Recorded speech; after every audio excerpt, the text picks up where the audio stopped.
Pahlawan dening Yogiputra Pratomo. Sliramu pancen pahlawanku, bektimu marang negara pancen gedhe banget.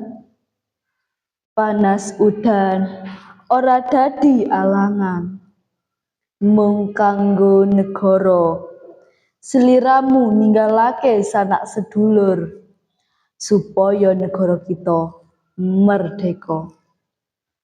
Pahlawan, anggonmu mbela negara taruhane nyawa, aku ora bakal nglalekke jasa-jasamu, oh pahlawanku.